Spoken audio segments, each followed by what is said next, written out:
Hello, welcome back to the Next Level Now, and I'm Kirk Weber. Excuse me. We're at the beginning of the year, and this is the time when people are reviewing and starting off, I guess, on their New Year's resolutions, and they're looking at all the different things that they've set for goals, and we're a couple of days into it, so everyone's still working at a pretty feverish pace to accomplish all these goals. But it's still not too late to set and do them. You're only a couple of days behind. That's not a worry. And also, I wanted to talk to you about doing something a little different as you set these goals and try to accomplish what it is that you're trying to accomplish, to step into that being the better version of yourself in 2026.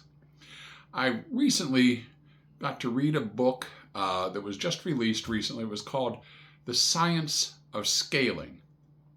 Now, this author was talking about people scaling their businesses, setting their goals as they start to change what it is that they want to do. Beginning of the year or the beginning of the fiscal year, they're trying to set up what they want to accomplish. And most people, when they look at their bottom line as a business, they say, okay, this is what we did this year. Next year, I think we're going to try to improve that by 15 or 20%. If you're really, really bold, you might say, well, I'm going to try to improve it by 30 or 40%, which is a huge jump in most people's minds. Now, the book goes on to explain what to do in the science of scaling, which I'll get into in just a moment, but I want to draw this parallel for you that setting those goals doesn't really matter if it's for a business or if it's for your own personal choices and your own personal improvement.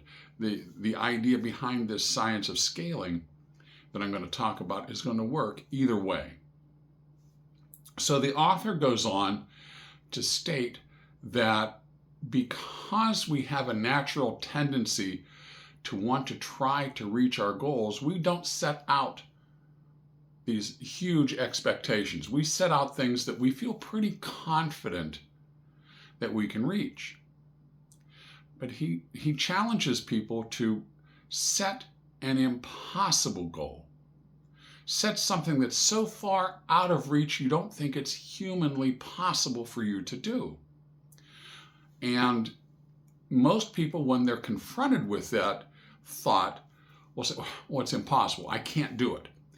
And his comeback was, I'm not saying you're going to do it, but if you could do it, what would be the things that you would have to do? Now, the point of the book is this opens up your mind to looking at doing things that maybe you wouldn't have thought of before that might actually benefit.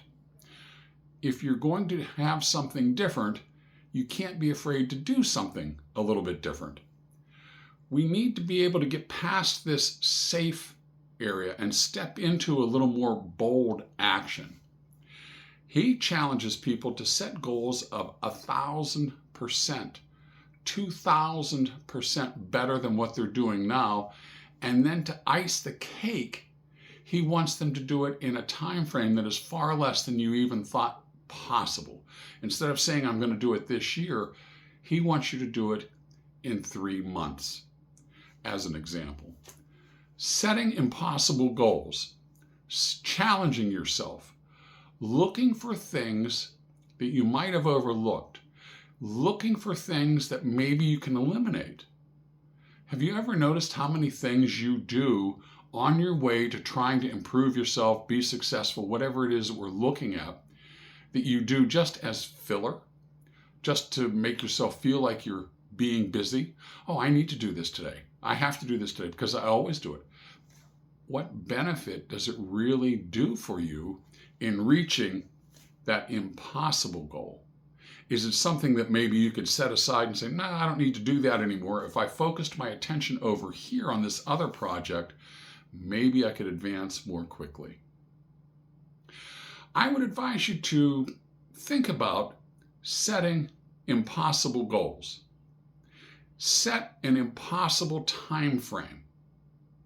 And then as you look at that impossible goal and that impossible time frame, look at not only what you would have to do to reach it, but what you might have to eliminate from your repertoire of things that you're doing now that really truly aren't majorly beneficial to you. Maybe it's something that someone else can do, whatever it is. But I hope that you take this to heart. I hope this is something that helps you. I hope we speed up that ability to reach that goal of becoming the best version of you can possibly be in 2026. I would ask you to like, follow, and share all of this content with anybody and everybody who you think might benefit. Please go to the Next Level Now YouTube channel and check these videos out. That's where they are. Please go to Tamika Thomas's Facebook page and check out her content. You're going to love it, I'm telling you. And until next time, we'll see ya.